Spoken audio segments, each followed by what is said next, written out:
শুরুটা হয়েছিল কোটা সংস্কার আন্দোলন নিয়ে, আপাতত তার শেষটা হলো প্রধানমন্ত্রী অর্থাৎ এখন প্রাক্তন প্রধানমন্ত্রী শেখ হাসিনার পদত্যাগে। পড়শি দেশে এখন নতুন বাংলাদেশ গঠনের গান, হাজার হাজার কণ্ঠে দ্বিজেন্দ্রলাল রায়ের লেখা সেই মহাসঙ্গীত, যা দুই বাংলারই হৃদয়ের কথা।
আমরা যখন এখন এই অনুষ্ঠান করছি, তখন নয়া দিল্লিতে বাংলাদেশ নিয়ে বিশেষ বৈঠক হচ্ছে।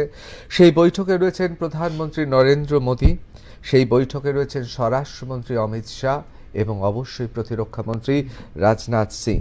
এর আগে বিদেশমন্ত্রী জয়শঙ্করের সঙ্গে আমরা জানি নরেন্দ্র মোদী অর্থাৎ ভারতবর্ষের প্রধানমন্ত্রী এই বিষয়ে কথা বলেছেন, এবং ভারতের নিরাপত্তা উপদেষ্টা অজিত দোভাল, তার সঙ্গে কিন্তু সাক্ষাৎ হয়েছে শেখ হাসিনার।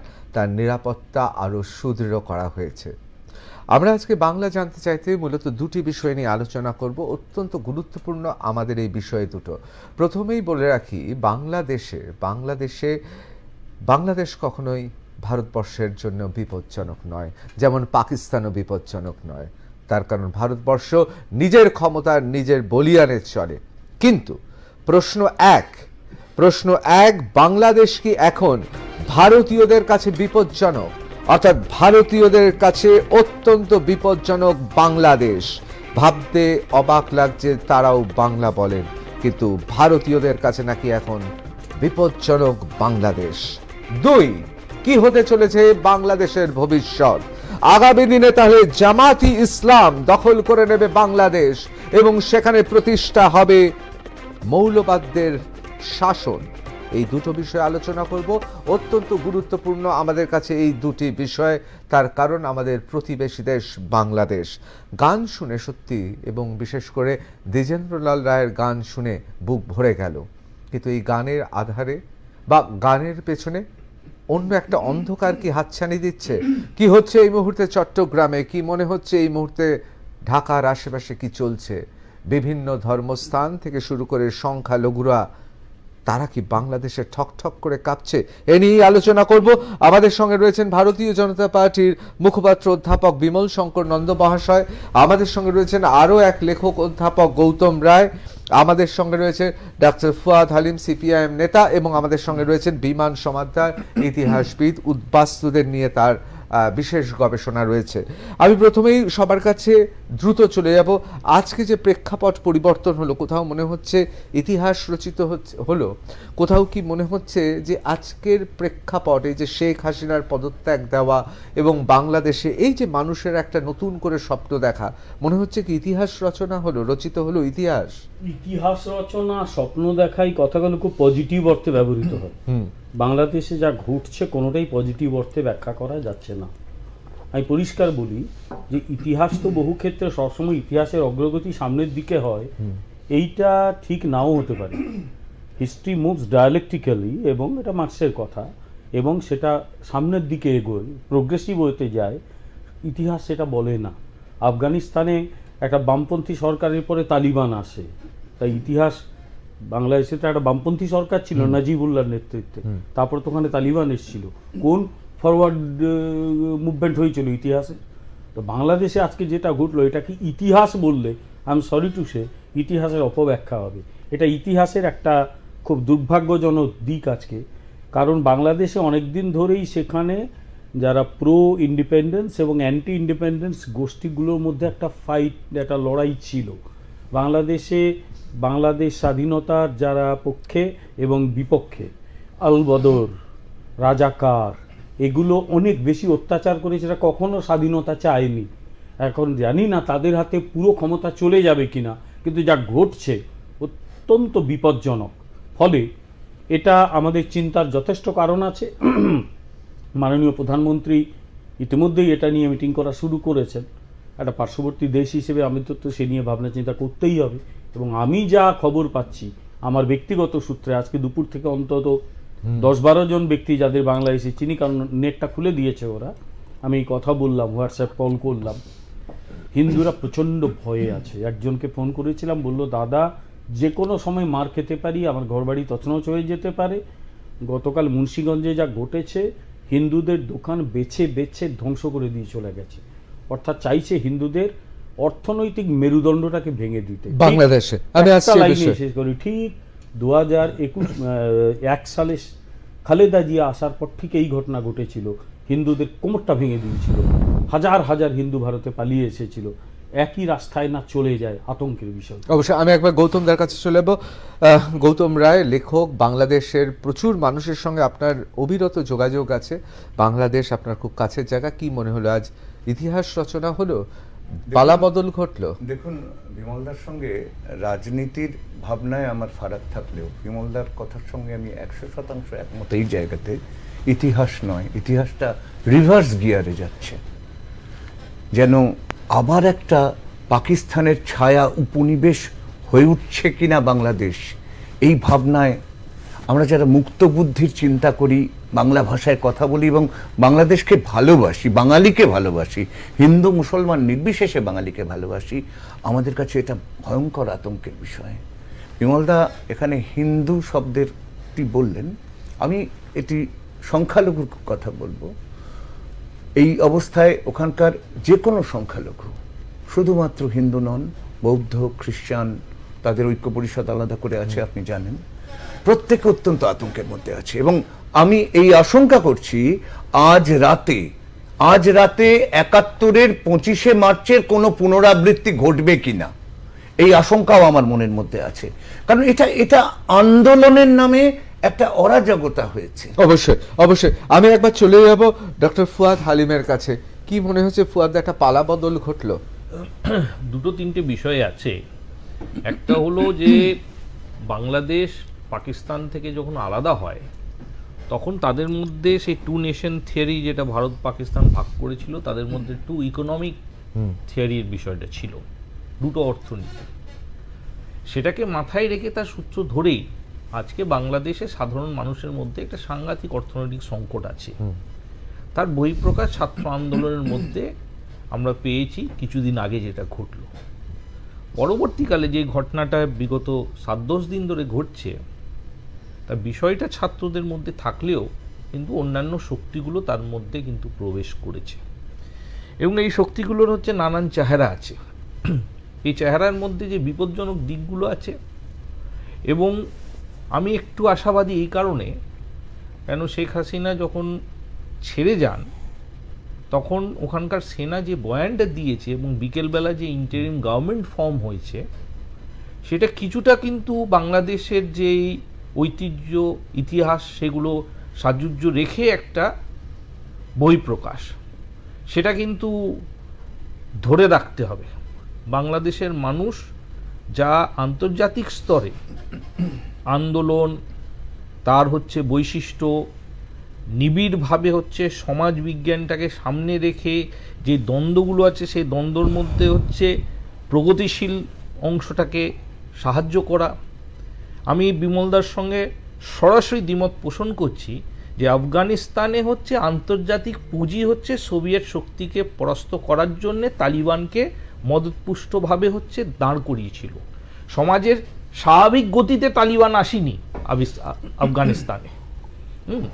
যারা হচ্ছে দক্ষিণপন্থী রাজনীতি বিশ্বাস করেন, যারা দক্ষিণপন্থী হচ্ছে প্রক্রিয়ার মধ্যে থেকে ভাবে যে বামপন্থীকে পরাস্ত করতে হবে, তাই জন্য হচ্ছে মজুদ করতে হবে সমস্ত জিনিস, সেটা আফগানিস্তানে ঘটেছে, স্বাভাবিক গতিতে ঘটে।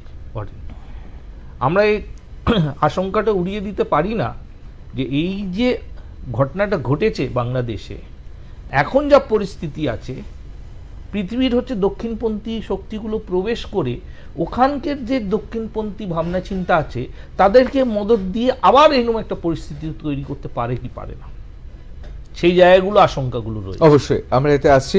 আমি একবার চলে যাবো বিমান সমাদ্দারের কাছে। বিমান প্রতিনিয়ত বাংলাদেশেও যান পেপার পড়তে এবং তার বিষয়ে উদ্বাস্তু নিয়ে গবেষণা করেছেন।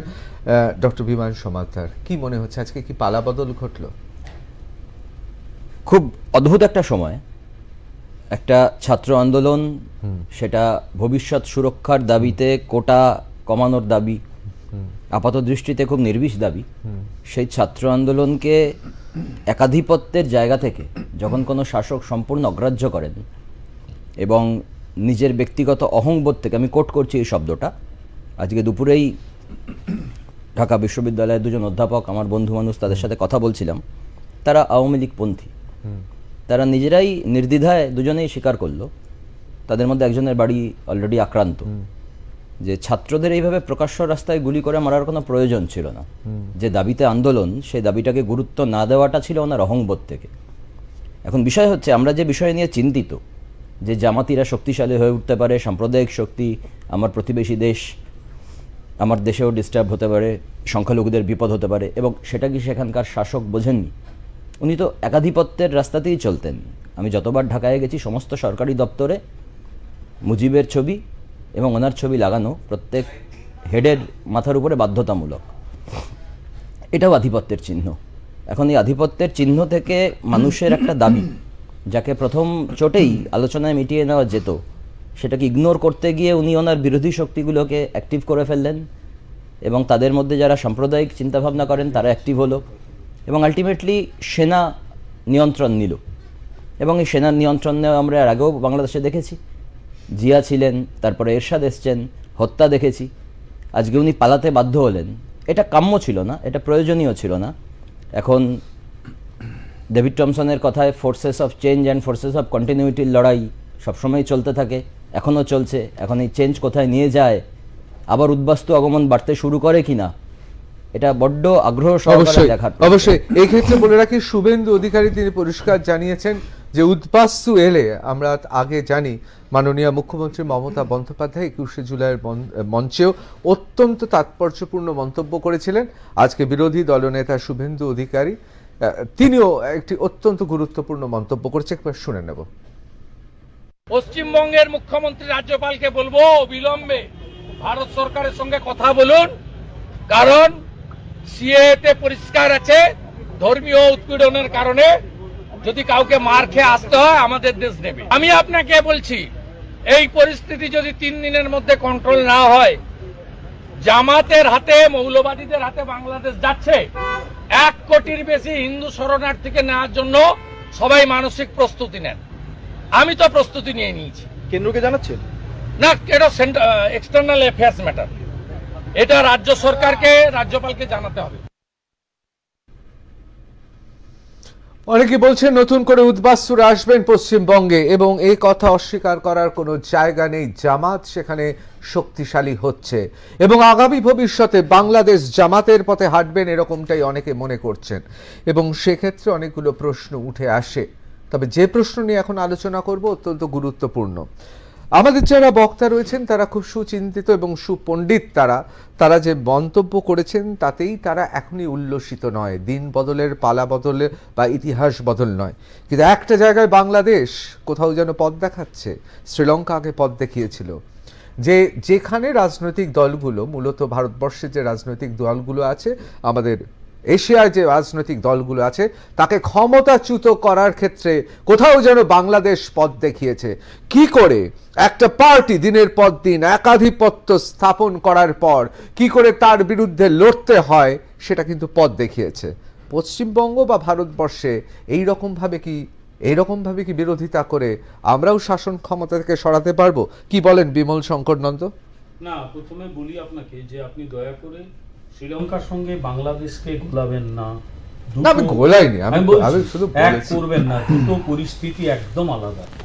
শ্রীলঙ্কাতে সরকারটা ফেল করেছিল, মানুষের খাবার ছিল না, জিনিসপত্রের দাম ভয়াবহ বেড়ে গেছিল, মানুষ খেতে পাচ্ছে না, মানুষ গাড়ি চড়তে পারছে না। গোটা শ্রীলঙ্কার মানুষ দলে দলে নেমে এসেছিল খাবার দাও এই দাবি নিয়ে। এখানে খাবার দাওয়ের দাবি কিন্তু ছিল না। আপনি যদি বিগত কয়েকটা বছরে শেখ হাসিনা সরকারের সাফল্য দেখেন, শেখ হাসিনা সরকার কিন্তু সাফল্যের একটা ভালো জায়গায় আছেন। এলডিসি লিস্ট ডেভেলপড কান্ট্রি থেকে বাংলাদেশ এখন উন্নতিশীল দেশ, ডেভেলপিং কান্ট্রি। বাংলাদেশ আগে সবচেয়ে বেশি খাদ্যশস্য আমদানি করতো, আস্তে আস্তে খাদ্যশস্য আমদানি পরিমাণ কমছে। বাংলাদেশে আভ্যন্তরীণ খাদ্য উৎপাদন বাড়ছে। ফলে বাংলাদেশ একটা সময় 2022 সালে সেটা নিয়ে আমাদের অনেক কথা শুনতে হয়েছিল যে বাংলাদেশ কতগুলো প্যারামিটারে ভারতকে ছাড়িয়ে গিয়েছিল। সবাই বলে এই তো বাংলাদেশও ভারতকে ছাড়িয়ে গেল। সেবার ছাড়াতেই পারে, কারণ বাংলাদেশের জনসংখ্যা ভারতের জনসংখ্যা তো এক নয়। কিন্তু যাই হোক, মানে হিউম্যান ডেভেলপমেন্ট ইন্ডেক্সে বাংলাদেশ বেশ ভালো জায়গায় আছে শেখ হাসিনার আমলে। ফলে শেখ হাসিনা অর্থনৈতিকভাবে দেশটাকে দেউলিয়া করেননি। শেখ হাসিনা ত্রুটির জায়গা নিশ্চয়ই রয়েছে, নইলে আজকে দেশ ছেড়ে চলে যেতে হলো কেন? বিগত 15 বছর 20 বছর উনি 15 বছর সম্ভবত উনি ক্ষমতায় আছেন। ওনার বোঝা উচিত ছিল যে উনি সফট কমিউনালিজমকে এত গুরুত্ব কেন দিলেন। উনি জানতেন যে ওখানে বিভিন্ন গ্রামে গ্রামে যে মাদ্রাসাগুলো চালু করে দিয়ে গেছে এইচ.এম. এরশাদ এবং মানে জিয়াউর রহমান, সেখানে অলমোস্ট কিচ্ছু মডার্ন এডুকেশন হয় না। সেগুলো সেই পুরনো একটা লাইন শেষ করে সেগুলোকে তিনি ইন্টিগ্রেট করে নিলেন। তারা সরকারি চাকরি করছে, প্রশাসনে ঢুকে পড়েছে। একটা উদাহরণ দিয়ে শেষ করব। মূর্তি বিরোধী, ঠিক আছে, ইসলামের একটা অংশ মূর্তি পছন্দ করে না, কিন্তু একটা বহু ধর্মের দেশে তো কিছু কিছু মানতে হয়। আচ্ছা, কোর্টের সামনে যে মূর্তি, চোখ বাঁধা যে মূর্তিটা, ওটা মূর্তি নয়, ওটা একটা প্রতীক। শেখ হাসিনা ওটা সরাতে বাধ্য হয়েছিলেন। আর চারিদিকে ব্যাপক দুর্নীতি বেড়েছিল।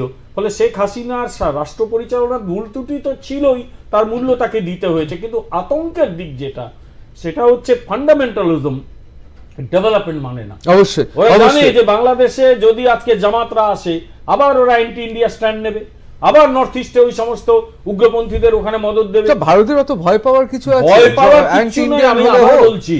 জামাতে ইসলাম বাংলাদেশ নিয়ে নিলেও এত ভয় পাওয়ার কিছু আছে না? আমি কি ভয় পেয়েছি মনে? তাহলে শুনুন, একটা দেশের বিদেশ নীতিতে যদি পার্শ্ববর্তী দেশের সঙ্গে ঝামেলা করে সময় কেটে যায়, তাহলে আপনার বিদেশ নীতিতে সমস্যা হবে। কারণ ভারতের যে বিদেশ নীতিতে বাংলাদেশ গুরুত্বপূর্ণ জায়গায় রয়েছে, বিমস্টেকের একটা দেশ হিসেবে। অবশ্যই সেই বাংলাদেশের সঙ্গে রোজ যদি ঝগড়া হয়, শেখ হাসিনা ভারতের গাড়ি চলাচলের রাস্তা দিলেন। যারা শাসক, আমাদের দেশের যারা শাসক, তারা তো সেনাবাহিনীকে কোনোদিনও গ্রিন সিগন্যাল দেয়নি। তাহলে পাকিস্তানের সঙ্গে তো এইটা জিয়ে না রাখলে কংগ্রেস বা বিজেপি সরকার সেনাবাহিনীকে কখনো নির্দেশ দিয়েছে যে লাহোর করাচিতে যেতে কত সময় লাগে ভারতীয় সেনাবাহিনী? না, সে কোনো সরকারই দেয়নি। পাকিস্তান লাহোর আর করাচি পৌঁছাতে ভারতীয় বাহিনীর কতটুকু সময় লাগে? ইন্দিরা গান্ধী থেকে এখনো পর্যন্ত সরকার দেয়নি। কিন্তু আমরা এক নজরে দেখে নেব। তারপর যে প্রশ্নটা খুব গুরুত্বপূর্ণ প্রশ্ন, আমাদের দেশেও কি এইরকম ভাবে শাসকদের এই পথে সরানো যেতে পারে? এই পথে সত্যি কি দিন বদল, পালা বদল ঘটতে পারে আমাদের দেশে? একবার দেখে নেব।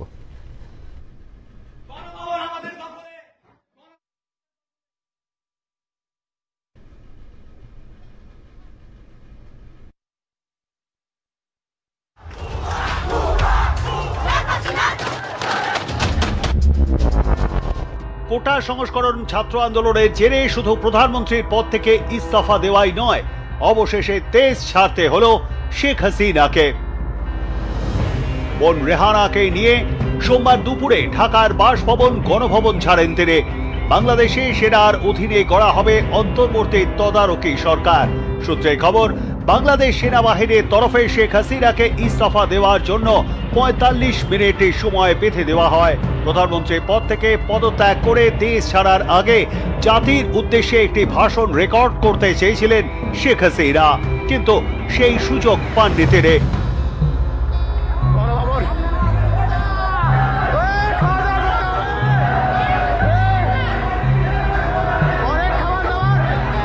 অন্যদিকে শেখ হাসিনার পদত্যাগ ও দেশ ছাড়ার পর গণভবনে ঢুকে পড়েন হাজার হাজার মানুষ।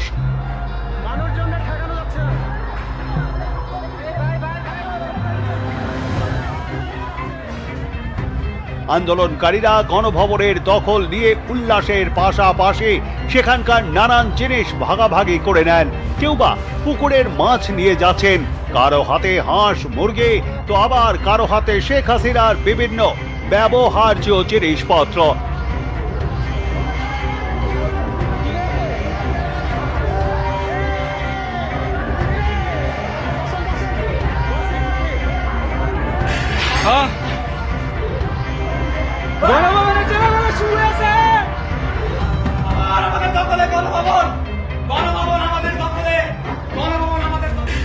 শেখ হাসিনার বেডরুমে ঢুকে তাঁর বিছানায় শুয়ে গণভবন আমাদের দখলে বলে উল্লাসেও মেতে ওঠেন আন্দোলনকারীরা।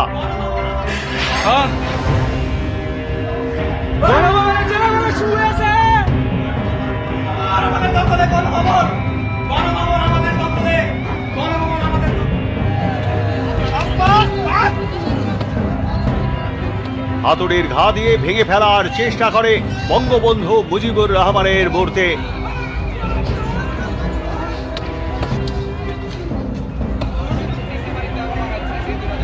এমনকি মুজিবুর রহমান স্মৃতি জাদুঘরে আগুন ধরিয়ে দেয় বিক্ষোভকারীরা। এর পাশাপাশি প্রধান বিচারপতির বাসভবনেও চলে ভাঙচুর।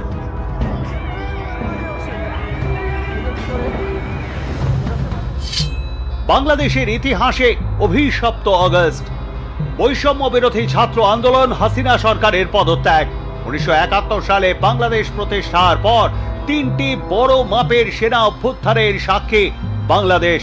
সেনার হাতে নিহত হয়েছেন 2 প্রেসিডেন্ট, শেখ মুজিবুর রহমান এবং জিয়াউর রহমান। 1975 সালের 15ই আগস্ট নিজের বাসভবনে সপরিবারে খুন হন শেখ মুজিবুর রহমান। প্রায় 50 বছর পর এমনই এক আগস্টে দেশ ছাড়তে হলো মুজিব কন্যা শেখ হাসিনাকে। প্রায় 2 দশক পর বাংলাদেশে ক্ষমতার ভরকেন্দ্রে সেনাবাহিনী। এর আগে 2007 সালে শেষবার সরকার গঠনে হস্তক্ষেপ করেছিল বাংলাদেশ সেনা। রাষ্ট্রসংঘের বিধিনিষেধের কারণে তৎকালীন সেনা প্রধান জেনারেল মাইন সরাসরি ক্ষমতায় আসেননি। তবে বিএনপি নেত্রী খালেদা জিয়ার প্রধানমন্ত্রীত্বের মেয়াদ শেষ হওয়ার পর অন্তর্বর্তী সরকারের হাতে ক্ষমতা হস্তান্তর করা হয়। আওয়ামী লীগ সহ বিরোধীরা সেই সরকারের বিরুদ্ধে পক্ষপাত দুষ্টের অভিযোগে আন্দোলনের নামায় সক্রিয় হয় সেনা। তখন তত্ত্বাবধায়ক সরকারের প্রধানমন্ত্রী হওয়ার প্রস্তাব দেওয়া হয়েছিল নোবেলজয়ী অর্থনীতিবিদ মোহাম্মদ ইউনুসকে। ইউনুস দায়িত্ব নিতে না চাওয়ায় তৎকালীন প্রেসিডেন্ট ইয়াজউদ্দিন আহমেদের সক্রিয়তায় তত্ত্বাবধায়ক সরকারের প্রধানমন্ত্রীর দায়িত্ব নিয়েছিলেন ফখরুদ্দিন আহমেদ। সোমবার দুপুরে গোপনে বাংলাদেশ ছেড়ে প্রথমে ভারতের আগরতলায় অবতরণ করে শেখ হাসিনার হেলিকপ্টার। সেখানে কিছুক্ষণ থাকার পর অবশেষে দিল্লির উদ্দেশ্যে রওনা দেন শেখ হাসিনা। তবে দিল্লির আন্তর্জাতিক বিমানবন্দরে অবতরণ না করে রাজধানীর লাগোয়া গাজিয়াবাদের হিন্ডন এয়ারবেসে নামে শেখ হাসিনার কপ্টার। ব্যুরো রিপোর্ট, আর+ নিউজ।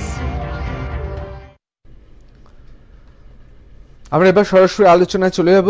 গৌতম দা, কোথাও কি মনে হয় ভারতবর্ষে এইরকম ভাবে বা আমাদের দেশে এইরকম ভাবে ক্ষমতা হস্তান্তর করতে হতে পারে? আমি একটা পুরনো স্মৃতি একটু না বললে বিষয়টা বোধহয় পরিষ্কার হবে না।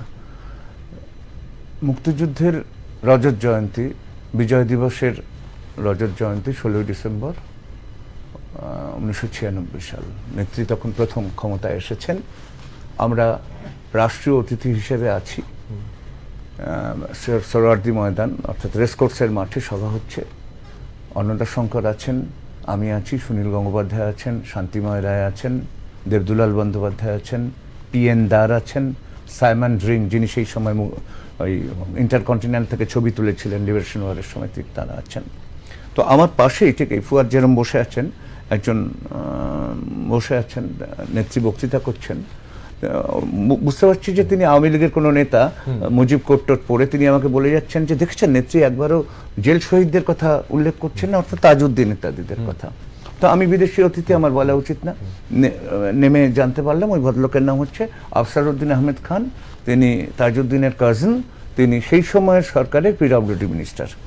2 মাস পরেই জানতে পারলাম তখনও বাংলাদেশে শত্রু সম্পত্তি আইন ছিল, সেই লোকটি একটি হিন্দু সম্পত্তি দখল করতে গিয়ে হাতে নাতে ধরা পড়ে, নেত্রী তাকে স্যাক করেন। এই যে পরিস্থিতি, এই যে কথাটা আপনি বললেন না, বাংলাদেশে সার্বিকভাবে যে জামাত কালচার গ্রো করেছিল, সেই জামাত কালচারটাকে রক্ষা করবার জন্য যে সেকুলার কালচারটা ছিল একটা সময়, গণ আদালতের সময় যে সেকুলার কালচারটা ছিল, সেই কালচারটাকে কিন্তু নেত্রী এগিয়ে নিয়ে যেতে পারেননি, দুর্ভাগ্যজনকভাবে হলেও এই কথাটা স্বীকার করতে। অবশ্যই আমি যাচ্ছি। গৌতম বাবুর সঙ্গে আমার একটা জায়গায় দ্বিমত, বাংলাদেশে সেই অর্থে কখনোই খুব শক্তিশালী সেকুলার কালচার ছিল না। যখন স্বাধীনতা আন্দোলন সহমত নই, দুটো একদম পরস্পর বিরোধী শক্তি, একটা স্বাধীনতা আন্দোলনের শক্তি আর একটা ওই আলবাদর রাজাকার, যারা আবার এই স্বাধীনতাকামীদের মেরেছে প্রচুর। ফলে তারা চাইছে পাকিস্তানের সঙ্গেই থাকি, কারণ ওটা আমার ধর্মের ব্যাপার। আর শেখ মুজিবুর রহমান হয়তো প্রথম জীবনে তিনি সেইভাবে সেকুলার ছিলেন না, কিন্তু 71-72 আন্দোলনের সময় সেকুলার হয়তো তাকে হয়েছিলেন, যদিও পরবর্তীকালে সেখান থেকে আস্তে আস্তে সরেও এসেছিলেন। না, এটা এগুলি ইতিহাসের অপব্যাখ্যা। আমি বলছি দরকার হলে ব্যাখ্যা দিতে পারি আমি। ফলে এই ঘটনাগুলো কিন্তু ঘটেছিল, বাংলাদেশের সেকুলার ফোর্স গুলো কোন কালে খুব পাওয়ারফুল ছিল বলে আমি। তা সত্ত্বেও তো রবীন্দ্রনাথের গান তাদের জাতীয় সঙ্গীত, আজকে তারা এখানে খুব দুর্ভাগ্যজনক। আজকে কিন্তু একবার যে সোনার বাংলা গেয়ে মুক্তিযোদ্ধারা পাকিস্তানের বিরুদ্ধে লড়েছিলেন, সে গান আজকে গাওয়া হলো না। না, কিন্তু ডিএল রায়ের গান গেয়েছে কম কিসের বলুন? কম কিসের নয়, আপনি ভাবো দ্বিজেন্দ্র লাল রায়ের গান গাইছে, কম কিসের নয়, যে তাহলে আজ জামাতের পদধ্বনি শোনা যাচ্ছে, তাও তো ছেলেগুলো গাইছে, এটাও তো ভাবতে হবে। দ্বিজেন্দ্র লাল রায়ের গান গাইছে, এটা ভাবতে হবে। বাংলাদেশে কিন্তু রবীন্দ্রনাথ আসেননি, কিন্তু না, রবীন্দ্রনাথ আসেনি। আমি একবার চলে যাব, এই পথে কি কোথাও ভারতবর্ষের মতো দেশে শাসকের ক্ষমতা বইতে পারে, মানে উল্টো পথে? আমাদের এখানেও তো বিভিন্ন সময় শাসক তো এইরকমই রয়েছে বিভিন্ন জায়গায়। এই যে আমি দেখছিলাম একটি ছেলে, সে প্রধানমন্ত্রীর বাসভবনে খাটের উপর পা দুলিয়ে বলছিল এখন পুরো গোটা ভবনটা তাদের দখলে। এই রকম ঘটনা কি ভারতবর্ষে ঘটতে পারে, যেখানে বিরোধী দলগুলো তো পেরে ওঠে না, সেটা রাজ্য হোক কেন্দ্র হোক, সেখানে এইভাবে কি বিপ্লব আসতে পারে? না, আমার মনে হয় না। আমার মনে হয় যে যেই দেশে হচ্ছে ভিন্নতা এত বিস্তারিত আছে, এত ভিন্নতা, তার মধ্যে যে ঐক্যটা রয়েছে সেটা সবসময় হচ্ছে মানুষের কাছে প্রাথমিকতা পাবে। আমি ধরুন না, জানুয়ারি মাসে রাম মন্দির উদ্বোধন করেছে, নাক ধরে মোদির হচ্ছে ঘষে দিয়েছে জমিতে ভারতবর্ষের মানুষ, সেই যে হাওয়াটা রাখতে পারে।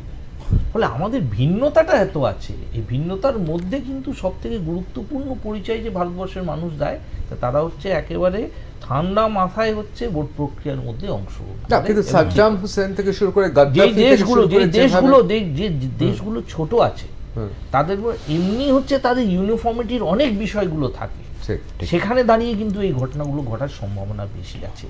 বিশেষ করে যেহেতু ইউনিফর্মিটি আছে, তার মধ্যে নিজস্ব হচ্ছে দর্শনের মধ্যে যদি তীব্র পার্থক্য থাকে, তাহলে বাইরে থেকে শক্তিগুলো প্রবেশ করা খুব সহজ হয়। একটু গবেষণা করতে হবে। এই যে দ্বিতীয় ঢেউ, ছাত্ররা তো বিক্ষোভ করছিল, তারপরে একটা ভাটা পড়লো, আবার একটা দ্বিতীয় ঢেউ, লক্ষ্যটা হচ্ছে সরকারের পতন। এবং জানুয়ারি মাসে একটা নির্বাচন হয়ে গেছে, সেই নির্বাচনে হচ্ছে বিপুলভাবে হচ্ছে জয়যুক্ত হয়ে যে সরকারটা এসছে। ফলে এটা হচ্ছে একটা ইন্টারন্যাশনাল হচ্ছে একটা ইন্টারভেনশন আছে। আমি সেটাকে মানে এটা আরো গবেষণার মধ্যে থেকে নিয়ে আসতে হবে। এর মধ্যে পাশাপাশি রয়েছে লোকজন হচ্ছে এই ঘটনার হচ্ছে কাল্পনিক হচ্ছে ইতিহাস তৈরি করবে। এই যে বাংলাদেশের মধ্যে যে কোনোদিন সেকুলার আন্দোলন ছিল না, এটা হচ্ছে আজকে জানি যে বাংলাদেশ যদি এই সমস্যার মধ্যে নিজস্ব হচ্ছে সেকুলারিজমকে রক্ষা করতে চাই, তার উপরে সরাসরি আঘাত। এবং আমি হচ্ছে খুবই সন্দেহজনক যে আরএসএস হচ্ছে ভারতবর্ষের মধ্যে, তারা হচ্ছে এই যে বাংলাদেশে ঘটনাটা ঘটেছে সে এই দিকের হচ্ছে লোকজনকে তাতানোর জন্য না নেমে পড়ে, এটাও কিন্তু আমাদের সতর্ক থাকতে হবে। বাংলাদেশের ঘটনা কিন্তু আমাদের দেশের মধ্যে কিন্তু প্রভাব বিস্তার করবে, এবং আমাদের দেশের মধ্যে হচ্ছে যে যে এই সবে নির্বাচনে একটা বড় হচ্ছে বিপর্যয় ঘটেছে, ব্যাকফুট হয়েছে বিজেপি আরএসএস, তারা সেটাকে না খেলতে। কিন্তু একটা কথা তো ডক্টর ফুয়াদ হালিম, আপনি তো এটা নিশ্চয়ই একমত হবেন যে এই যে সরকারকে ছাত্রদের সামনে রেখে সরকারটাকে ফেলে দেওয়া, এতে তো কোথাও ধরুন পশ্চিম বাংলায় বিরোধীরা তো এটা পারেনি, মানে এসএসসি থেকে শুরু করে এত বকটুই এতগুলো পেউ তো পারেনি। এটা তো শেখার মতো বিরোধীদের কাছ থেকে, যে ছাত্রদের সামনে রেখে পুরো মুভমেন্টটা যেভাবে নেতৃত্ব দিয়ে একেবারে এক রাতের মধ্যে উল্টো দিকে পুরো ঘুরিয়ে দিল, সেনাবাহিনী থেকে শুরু করে সবাইকে। এই বিষয়টা তো বিরোধীদের কৃতিত্ব দিতেই হয়। অর্থনৈতিক সংকট তো একটা তীব্রতা ওখানে অর্জন করেছে, তার সঙ্গে যে ঘটনাটা উনি বললেন খুব সুন্দরভাবে, মানে যেই ঘটনাটা যে প্রক্রিয়ার মধ্যে থেকে একটা হচ্ছে জায়গা মীমাংসা করা যেত, সেই জায়গাটাকে হচ্ছে তীব্রতা এনে দিল হচ্ছে শাসক গোষ্ঠী, সেই জায়গায় সঠিকভাবে নেগোশিয়েট না করে, কথাবার্তা না বলে। এই জায়গাটা কিন্তু একটা হচ্ছে দুর্বলতা রয়ে গেছে। পাশাপাশি এই যে আন্দোলন তাকে হচ্ছে হাতছাড়া হয়েছে যারা নেতৃত্ব দিচ্ছিল এবং অন্যরা ধরে নিয়েছে, এটা সামগ্রিকভাবে আমরা না বিশ্লেষণ করলে আমরা বুঝতে পারবো না। কিন্তু আমার একটা আশঙ্কা রয়েছে, মানে যেটা আশাব্যঞ্জক, আমি আবার বলছি যে এখান থেকে বেরোনোর পথও বাংলাদেশ কিন্তু নতুন একটা ভাষা দিচ্ছে। আপনি যদি ইন্টারিম গভর্নমেন্ট, এটা যে 29 জনের নাম যেটা সামনে এসছে, এটা খুব ইন্টারেস্টিং।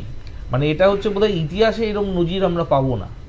বাংলাদেশ এখানেও কিন্তু একটা নজির সৃষ্টি করছে, ফলে আমাদের খুব, আপনি বলছেন অন্ধকারের মধ্যে আশার আলো রয়েছে। আমি বলছি অ্যাজ এ পিপল, আমি একজন ব্যক্তি দুজন ব্যক্তি নিয়ে আমরা খুব বেশি আলোচনা করলে অ্যাজ এ পিপল যেটা ওরা বহিঃপ্রকাশ করছে, আপনি কি মনে করেন না জামাতই এই মুহূর্তে সবচেয়ে শক্তিশালী বাংলাদেশে? না, আমি মনে করি না জামাত সব থেকে শক্তিশালী। আমি বাংলাদেশ গেছি, 4 বার গেছি, আমি ওখানে দেখেছি তারা হচ্ছে বিভিন্ন জায়গায় হচ্ছে তাদের হচ্ছে প্রভাব বিস্তার করার চেষ্টা করছে। সাউদি থেকে ওদের কাছে টাকা আসে, আমেরিকা থেকে ওদের কাছে টাকা আসে, ঘুরপথে আছে, বাইরে সাউদি ওদের আসে। ফলে ওই শক্তিগুলো সবসময় একটা অ্যান্টি ইন্ডিয়া অবস্থান তারা একটা নেওয়ার চেষ্টা করে, এবং তারা হচ্ছে চাই যে সাবকন্টিনেন্ট এতদিন ধরে শান্ত হতো। মূলত ভারতবর্ষে মানে এই ভূখণ্ডের মধ্যে সমস্যাগুলো অভ্যন্তরীণ। কার্গিল নিয়ে একটা ঘটনা হলো, খুব মানে সুস্পষ্টভাবে হচ্ছে ভারতবর্ষে যে সংযম দেখানো ছিল দেখিয়েছে। এর আগে হচ্ছে যখন পাকিস্তান ভাগ হয়েছে, ইন্দিরা গান্ধী সেই সংযম দেখিয়েছে। তুমি বললেন লাহোরের ব্যাপারটা, লাহোর, করাচি ইত্যাদি। কার্গিলেও একই পরিস্থিতি ছিল, সেটাও সংযম দেখিয়েছে। বাংলাদেশ ইন্টারনাল ডিস্টার্বড হয়েছে একাধিকবার, শ্রীলঙ্কা ইন্টারনাল ডিস্টার্বড হয়েছে, কিন্তু ক্রস বর্ডার হচ্ছে ডিস্টার্বিং সেইভাবে আমাদের ভূখণ্ডের মধ্যে হয়নি। এটা কিন্তু হচ্ছে যারা আন্তর্জাতিকভাবে হচ্ছে যারা ভূখণ্ডের মধ্যে ইন্টারভিউ করতে চাইছে, তারা কিন্তু নানান বিদেশি শক্তির একটা হাত আছে, সেটা অস্বীকার করা যায় না এর মধ্যে আছে। এবং যারা বিশ্বাস করে যে কনফ্লিক্টের মধ্যে থেকেই হচ্ছে আমাদের দর্শন হচ্ছে এগিয়ে যাবে, সেই সব শক্তিগুলো কিন্তু সব দেশে থাকে। অল্প সংখ্যক থাকলে, কোনো সময় ক্ষমতায় থাকলে তারা কিন্তু কনফ্লিক্টটাকে পছন্দ করে। জামায়াত এরকম একটা শক্তি যে কনফ্লিক্টটা পছন্দ করে। আমাদের দেশে আরএসএস তারা কনফ্লিক্ট পছন্দ। অবশ্যই আমি একবার বিমানের কাছে চলে যাবো। বিমান, এটা তো ভাবতে ভালো লাগে যে বিশ্ববিদ্যালয় থেকে ছাত্ররা বেরিয়ে আসছেন, ছাত্রীরা বেরিয়ে আসছে, ব্যান্ডের গান শুনছে, সেনাবাহিনীর সাজোয়া গাড়িকে অগ্রাহ্য করে এগিয়ে যাচ্ছে, বুলেটের সামনে তারা বুট চিকিটিয়ে দাঁড়িয়ে কবিতা পড়ছে। এইভাবেই তো বিপ্লব নিয়ে এলো বাংলাদেশে, আপাত দৃষ্টিতে দেখলে মনে হচ্ছে। কোথাও কি মনে হয় আমাদের মতো ভারতবর্ষের মতো দেশে, যেখানে বিরোধী পার্টিগুলো হয়তো অতটা শক্তিশালী নয়, এই পথে বিপ্লব, এই পথে সেটা রাজ্যে হোক কেন্দ্রে হোক বিপ্লব আসতে পারে? কয়েকটা ভাগে ভাগ করে বলি। এক হচ্ছে আমি আস্তে আস্তে নোবেলজয়ী অর্থনীতিবিদ মোহাম্মদ ইউনুসের একটা ছোট্ট সাক্ষাৎকার দেখছিলাম। নির্দ্বিধায় উনি এটাকে সেকেন্ড লিবারেশন অফ বাংলাদেশ বললেন। অবাক হলাম, এবং তারপরে তার কারণ ব্যাখ্যা করলেন কেন উনি বলছেন এটা, এবং ঠিক সেই ঔদ্ধত্যের কথা, সমস্ত কিছুর উপরে হস্তক্ষেপ হাসিনার, এই কারণগুলিকে উনি তুলে ধরলেন। এখন বিষয় হচ্ছে যে এক্সটার্নাল হস্তক্ষেপ যেভাবে ইরাকে হয়েছে, যেভাবে লিবিয়ায় হয়েছে, সেভাবে তো বাংলাদেশে হয়নি। নিঃসন্দেহে ফুয়াদ্দা যেটা বললেন যে একটা সোর্স অফ উস্কানি ছিলই, কিন্তু আন্দোলনের সূচনাটা কিন্তু মোটেই সেভাবে হয়নি। আবারও বলছি, প্লেটে করে সাজিয়ে দেওয়া হলো কোথায়। কিন্তু যে জনবিক্ষোভ দেখলাম আজকে, যেভাবে গান গাইছে মানুষ, যেভাবে হাসিনার বাসভবন লুট করছে, খুব বেদনাদায়ক হচ্ছে মুজিবের মূর্তি ভাঙাটা। এটাকে কোনোভাবেই সাদ্দামের মূর্তি ভাঙার সাথে তুলনা করা যায় না, কিন্তু এটা খুব বেদনাদায়ক একজন বাঙালি হিসেবে দেখা। কিন্তু এইটা কোথাও আভ্যন্তরীণ রাজনীতিরও দুর্বলতা, এবং এটা আধিপত্যবাদ থেকেই আসে। এবং নিঃসন্দেহে এটা নিয়ে আমরা যেভাবে সাম্প্রদায়িক চিন্তাভাবনা থেকে ভাবছি বিষয়টা যে একটা হিন্দুদের উপর আক্রমণ হতে পারে, আমরা এত কনসার্ন এই বিষয়টা নিয়ে।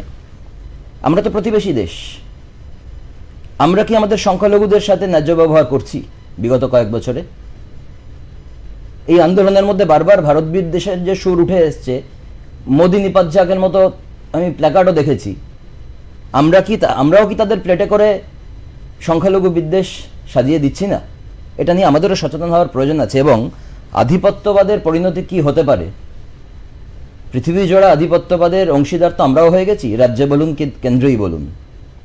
পার্শ্ববর্তী দেশের এই পরিণতি দেখে আমার মনে হয় শাসকদের একবার চিন্তা ভাবনা করার প্রয়োজন এসছে যে পদ্ধতিতে জনগণের কণ্ঠস্বর দাবিয়ে রাখতে পারি। একটা কার্টুন পোস্ট করার অপরাধে একজন অধ্যাপককে এখনো অবধি শাস্তি দেওয়ার রাস্তায় হাঁটতে পারি।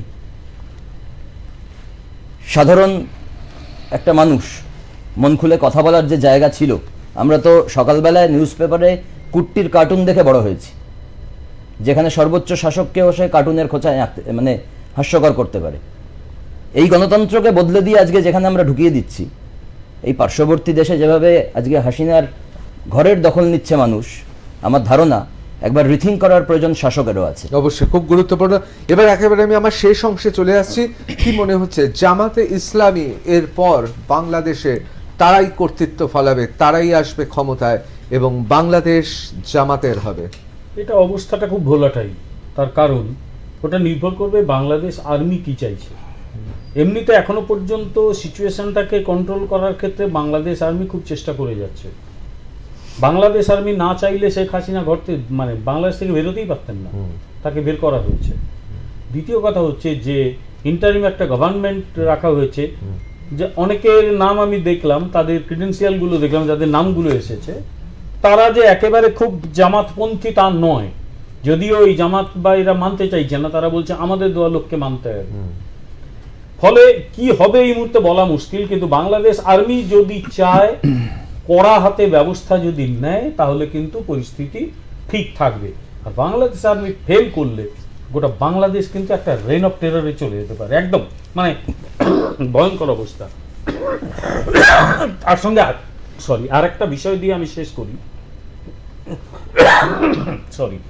বাংলাদেশে কিছু ঘটলে এখানে কিন্তু তার প্রভাব পড়বেই।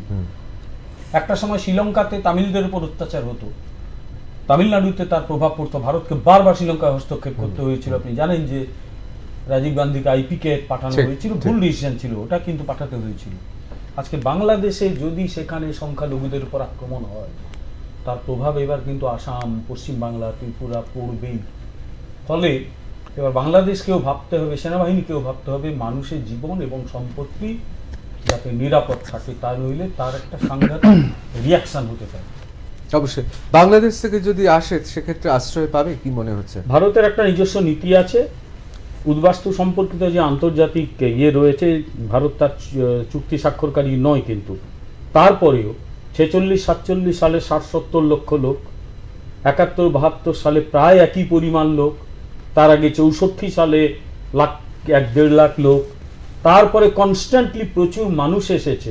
খালেদা জিয়া 2001 সালে অক্টোবরে ক্ষমতায় আসার পর বহু হাজার সংখ্যালঘুকে উৎখাত করে দিয়েছিল ওখানে, তারা সব ভারতে এসে আশ্রয় নিয়েছে। তাই যারা ধর্মীয় কারণে ওখানে মার খেয়ে আসবে, ভারত তো তাদের ঠাঁই দিয়েছে। তো না, আবার পাকিস্তান থেকে যে হিন্দুরা এসেছিলেন তাদের তো আবার ঠাঁই দেয়নি, এরকম না, অনেকে তো বলেন যে তাদের ফিরে যেতে হয়েছে। কে কি বলে আমি জানি না, কিন্তু তাদের দেওয়া হয়েছে ঠাঁই। তারা তাদের পছন্দ মতো হয়তো কেউ কাজ পায়নি, এরকম কিছু হতে পারে, কিন্তু তাদের ঠাঁই দেওয়া হয়েছে। অবশ্যই। গৌতম দা, কি মনে হয় উদ্বাস্তু সমস্যা বাড়বে এবং জামাতে ইসলামী আসলে বাংলাদেশের চালিকা শক্তি হয়ে উঠবে? জামাত সব থেকে বড় কথা, ভোট রাজনীতিতে কতটা সাফল্য পাচ্ছে কি পাবে সেটা পরের কথা, কিন্তু জামাত যেটা সাংঘাতিক জায়গায় করছে, যেটা এখানে আরএসএস করে, একটা আরএসএস সংস্কৃতি, একটা জামাত সংস্কৃতি। ধরুন আমি একটু পুরনো আবার ফিরে যাচ্ছি, আখতারুজ্জামান ইলিয়াসের একটা স্মৃতিচারণ করেই বলছি। তখনও খালেদা জিয়া সরকার, উনি যখন চিকিৎসার জন্য এখানে 96-এর গোড়ার দিকে, উনি বলতেন একটি মেয়ে, সে প্রগতিশীল, ভালো আধুনিক পড়াশুনো করেছে, সে পয়লা ফাল্গুন বাসন্তী হলুদ শাড়ি পরে রমনা বটমূলে যাচ্ছে, পান্তা ভাত খাচ্ছে, সে রবীন্দ্রনাথের গান গাইছে, সে টেলিভিশনে মাথায় ঘোমটা দিয়ে কোরআন তেলাওয়াত করছে। আবার যখন একটা কোনো কমিউনাল আলোচনা হচ্ছে, সে কিন্তু একটা পক্ষাবলম্বন করছে। উনি সব থেকে বিপদের কথাটা বলতেন তখনকার অবস্থানে, যে জামাত ইলেকটোরাল পলিটিক্সে হয়তো এখনো সাফল্য লাভ করতে পারেনি, কিন্তু তারা জামাত কালচারটাকে গ্রো করতে পেরেছে। আমরা 92-তে দাবি তুলেছিলাম ভারতের বুকে, বিশেষ করে বাংলার বুকে, আজম আডবাণী ভাই ভাই এক রশিতে ফাঁসি চাই। 92-এর গণ আদালতের সময় আমরা দাবি তুলেছিলাম। এই যে RSS culture equal to Jamaat culture, এদের কালচারের মধ্যে কোনো ফারাক নেই। এরা সমানভাবে মানুষের ক্ষতি চায়। এই যে বাংলাদেশের সংখ্যালঘু নিয়ে বিমল শঙ্কর বাবু বলছেন, উনি বললেন পশ্চিমবঙ্গের সংখ্যালঘু বা ভারতের সংখ্যালঘু যারা মুসলমান সম্প্রদায় নিয়ে এদের কোনো মাথা ব্যথা নেই। এরা সংখ্যালঘুর বিষয়টাকেও এরা ধর্মীয় নিগড়ে দেখেন। আমি একবার শুধু বিমল শঙ্কর বাবুর কাছে যাব। অবশ্যই আরএসএস এবং জামাতকে এক গোত্রে ফেলাটা এক ধরনের অজ্ঞতার বহিঃপ্রকাশ, একে অপরের পরিপূরক, কুৎসিত বামপন্থী ভাবনা। একে অপরের দক্ষিণপন্থীরা এই কথা বলে থাকেন, দক্ষিণপন্থী সাম্প্রদায়িকরা এই কথা বলে থাকেন। সামাজিক সংগঠন, বিশ্বের বৃহত্তম সংগঠন। একই বছর কমিউনিস্ট পার্টি এবং আরএসএস হয়েছিল। আজকে কমিউনিস্ট পার্টি কোথায়, আরএসএস কোথায়? আর জামাত ইসলামী সেটা বাংলাদেশের একটা dreaded force, fundamentalist force. RSS, Jamaat equal to RSS, RSS equal to Jamaat. আমি একবার চলে যাব শুধু আমি ডক্টর ফুয়াদ হালিমের কাছে। কি মনে হচ্ছে, উদ্বাস্তু সমস্যা বাড়বে এবং জামাতি ভবিষ্যৎটা জামাতে বাংলাদেশে? দেখুন, এটা টু আর্লি এটা কমেন্ট করা। আপাতত যে আন্দোলন হয়েছে এবং যেভাবে হচ্ছে আন্দোলনকারীরা রাস্তায় নেমেছে, তার হচ্ছে টেক ওভার করার জন্য, হাইজ্যাক করার জন্য হচ্ছে জামায়াত যথেষ্ট চেষ্টা করছে। আমি আশা করছি যে ওখানকার প্রগতিশীল মানুষ, সুবুদ্ধি সম্পন্ন মানুষ, মূল বিষয়টা তো চাকরির ব্যাপার, মূল বিষয়টা তো অর্থনীতির ব্যাপার। যারা হচ্ছে অর্থনৈতিকভাবে নিজের জীবনটাকে ভালো করতে পারেননি, তারাই হচ্ছে রাস্তায় নেমেছে। নেতৃত্ব ছাত্ররা দিয়েছে, জামায়াত ওখানে ঢোকার চেষ্টা করছে, সাম্প্রদায়িক শক্তিগুলো ঢোকার চেষ্টা করছে। সেই জায়গাগুলোর মধ্যে দ্বন্দ্বগুলো কিভাবে প্লে আউট করে আসন্ন দিনে, তার উপরে নির্ভর করছে এবং উদ্বাস্তু সমস্যাটা বাড়বে কি বাড়বে না। কিন্তু আপনাকে মাথায় রাখতে হবে, যেই দেশে হচ্ছে যেই ধর্মটা হচ্ছে প্রধান, তারই হচ্ছে ধর্মান্তর করার যে সংগঠনগুলো আছে, তারাই তো হচ্ছে এটা করবে। ফলে ভারতবর্ষে স্বাভাবিকভাবে হিন্দু ধর্মের হচ্ছে আরএসএস হচ্ছে সেই ভূমিকা পালন করবে, বাংলাদেশে জামায়াত সেই ভূমিকাটা পালন করবে। সে যেই দেশের প্রাথমিক রয়েছে সেটাই। ফলে দুটোর মধ্যে খুব একটা পার্থক্য নেই। হিন্দু ধর্ম আলাদা আছে, ইসলাম ধর্ম আলাদা, সেই বৈশিষ্ট্য মেনে জামায়াত হচ্ছে ওখানকার দক্ষিণপন্থী শক্তি হিসেবে গড়ে উঠেছে। ভারতবর্ষে হচ্ছে আরএসএস সেইভাবেই দক্ষিণপন্থী শক্তি হিসেবে গড়ে উঠেছে। কিন্তু মূলত দৃষ্টিভঙ্গিটা হচ্ছে যে ধর্ম হচ্ছে জীবনের প্রত্যেকটা অংশকে প্রভাবিত করবে। জামায়াত বলছে যে তবে পায়জামার হচ্ছে এই অবধি পড়বে, আপনি নামাজ পড়ার সময় এটা করবে, বজু করার সময় জলটা কিভাবে পড়বে, এটা ওদের কথা। আরএসএসও সেভাবে হাফ প্যান্ট, লং প্যান্ট, এই ব্যায়াম করা সকালবেলা ইত্যাদি। কিন্তু মৌলিক বৈশিষ্ট্যগুলো হচ্ছে, উপাদানগুলো বিপদটা কি আছে আমি জাস্ট বলে শেষ করছি। বিপদটা কি আছে? বিপদটা হচ্ছে কি, তারা হচ্ছে যে কোর কোয়েশ্চেন্স, এই যে বাংলাদেশে এত বড় আন্দোলন হয়ে গেল, চলছে, এখনো হয়ে গেল না, চলছে, সরকার চেঞ্জ হয়ে গেছে, নতুন ইন্টারিম গভর্নমেন্ট এসে, কি বিষয়টা ইকোনমিক, সেটা কিন্তু আলোচনার চর্চার কেন্দ্রবিন্দু হচ্ছে না। আসলে সমস্যাটা সমস্যায় থেকে যাচ্ছে। আমি হচ্ছে আমার অর্থনীতি ব্যাপারটা, সেটা হচ্ছে আমাদের এখানে দেশ ভাগের জন্য যে শক্তিটা দায়ী ছিল মুসলিম লীগ, সেই মুসলিম অবশ্যই হিন্দু মহাসভা একসঙ্গে একদম আপনার মতে সব ভুল তথ্য, আপনার মতে আমি চ্যালেঞ্জ করছি, এখানে আলোচনা সভা করো, ওনাকে আমি 2 মিনিটে উড়িয়ে দেবো। আমার ওনাকে আমি এক সেকেন্ডে উড়িয়ে দেব। ঠিক আছে, ওরা কে কাকে ওড়াবে দেখা যাবে। আমার কথা হচ্ছে এখানে যে দলটি ভারত ভাগের জন্য দায়ী ছিল, অন্য ফর্মে হলেও সেই দলটা এখনো এখানে শাসন করে, তার নাম এখনো তারা মানে চালিয়ে যায় রাজনৈতিক কর্মকাণ্ড, তার নাম মুসলিম লীগ। অন্য কোন দেশ হলে দেশ ওই দেশ দলটাকে ভাগের জন্য যারা অন্যতম প্রধান দায়ী তারা অবশ্যই। আমি একবার চলে যাবো বিমানের কাছে। বিমান, উদ্বাস্তু নিয়ে গবেষণা সময় একেবারে শেষ। কোথাও কি মনে হচ্ছে উদ্বাস্তু সমস্যা বা নতুন করে আসতে পারে, উদ্বাস্তু ঢেউ এসে পৌঁছাতে পারে আমাদের পশ্চিম বাংলায়, এবং আমাদের তৈরি থাকতে হবে মানবিক কারণে? না, স্পেসিফিক কোশ্চেন আসলে নয়তো আমারও একটু খুব মানে মুখটা সুরসুর করছিল, এই বিতর্কে ঢুকলাম না। যাই হোক, এখন বিষয় হচ্ছে যে বাঙালি উদ্বাস্তুর প্রতি কেন্দ্রীয় সরকারের আচরণটা কি ছিল সেটা স্পষ্ট করে বুঝে নেওয়া দরকার। দেশভাগের পরে যারা পূর্ব পাকিস্তান থেকে আসলো তারা সবাই হিন্দু ছিল, উদ্বাস্তু হয়ে যারা এলো তাদের কিন্তু ভারত সরকার প্রথম কয়েক বছর নাম দিয়েছিলেন উদ্বাস্তু। শব্দব্যঞ্জনা বদলে যায় খুব দ্রুত, তারা হয়ে যায় শরণার্থী। তার কয়েক দশক পরে তাদের নাম হয়ে যায় অনুপ্রবেশকারী। ফলে আজকে যে সংখ্যাগুরুর সাম্প্রদায়িকতার শাসন আমরা দেখছি এখানে, তারই কোনো চিহ্ন যখন আমি বাংলাদেশে দেখতে পাই, গেল গেল রব উঠছে। এখন আদৌ উদ্বাস্তু হয়ে কেউ আসবে তো? আশাটা কি ভারতে এখন যে অবস্থা তাতে নিরাপদ? আদৌ কি তাকে উদ্বাস্তু হিসাবে আমার দেশ গ্রহণ করবে, নাকি শরণার্থী বলবে না অনুপ্রবেশকারী বলবে? তারপরে আবার একটা জেলের মতো সিএনআরসি চক্করে ঢুকিয়ে দেবে না তো কোথাও? কেন আসবে আমার দেশে খাঁচায় বন্দি থাকতে? আসামে কি দেখেছি আমরা? এত দুরবস্থা বোধহয় আমার ধারণা হবে। অবশ্যই অবশ্যই আমাদের এই আলোচনা সহজে শেষ হওয়ার নয়, তবে এটা ঠিক কথা, অনেকে বলছেন বাংলাদেশের ক্ষেত্রে আজকে একটা ঐতিহাসিক দিন। আবার অনেকে বলেছে যে বাংলাদেশে এই মুহূর্তে যা অবস্থা, একটা পট পরিবর্তন হলো, এবং সর্বশেষ খবর হচ্ছে ইতিমধ্যেই শেখ হাসিনা তিনি নিজে জানিয়ে দিয়েছেন তিনি আর রাজনীতিতে ফিরবেন না, এবং তার পাশাপাশি তার নিরাপত্তার পুরো ব্যবস্থা, পুরো বিষয়টা এই মুহূর্তে কিন্তু আমরা জানি ভারত সরকারের পক্ষ থেকে আরও সুদৃঢ় করা হয়েছে। আসলে একটি বিদেশি সংবাদ মাধ্যমে সাক্ষাৎকার দেওয়ার সময় শেখ হাসিনার ছেলে তিনিই কিন্তু জানিয়েছেন, তার পুত্র সাজিব ওয়াজেদ জয় জানিয়েছেন তার মা শেখ হাসিনা আর কোনোদিনই রাজনীতিতে আসবে না। পালা বদল হলো, এর পেছনে কি ইতিহাস আছে? কে কে বিশ্বাসঘাতকতা করেছে? কেন তৃতীয়বারেও এইভাবে জয়ী হয়ে যাওয়ার পরেও কেন সরকার ধরে রাখতে পারল না? এসব নিশ্চয়ই ধীরে ধীরে আমরা জানতে পারবো।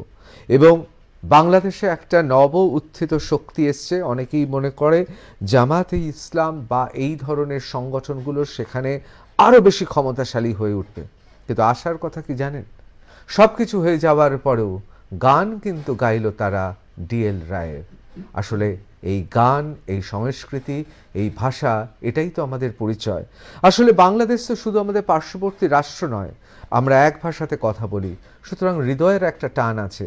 জানি তার মধ্যে অজস্র কাটাকুটি রয়েছে, রক্ত রয়েছে, এবং আমরা জানি একটা অভিশপ্ত সম্পর্কও রয়েছে দীর্ঘদিনের, কিন্তু সব শেষে ভাষা, সংস্কৃতি, গানের একটা মেলবন্ধন তো থাকবে। যাই হোক না কেন, পার্শ্ববর্তী রাষ্ট্র তারা যেন ভালো থাকে, তাদের নাগরিকরা, তারা আমাদের প্রতিবেশী সহনাগরিক, তারাও যেন ভালো থাকে, দেশটা যেন ভালো থাকে, এটা কিন্তু সকল ভারতবাসী তারাও চায়। তবে এই মুহূর্তে সেটা সবচেয়ে বেদনার, সেটা হচ্ছে বাংলাদেশ এখন কিন্তু ভারতীয়দের ক্ষেত্রে বিপজ্জনক। কিন্তু মনে হচ্ছে এই কালো মেঘ দ্রুত কাটবে।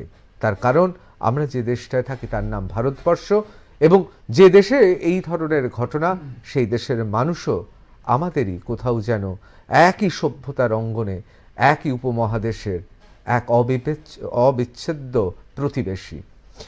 বাংলা জানতে চায় সঙ্গে লাইভ রিপোর্ট এখানে শেষ করছি। বিমল দা, গৌতম দা, ডক্টর ফুয়াদ হালিম এবং অবশ্যই ডক্টর বিমান সমাদ্দার, আপনাদের সবাইকে অসংখ্য ধন্যবাদ।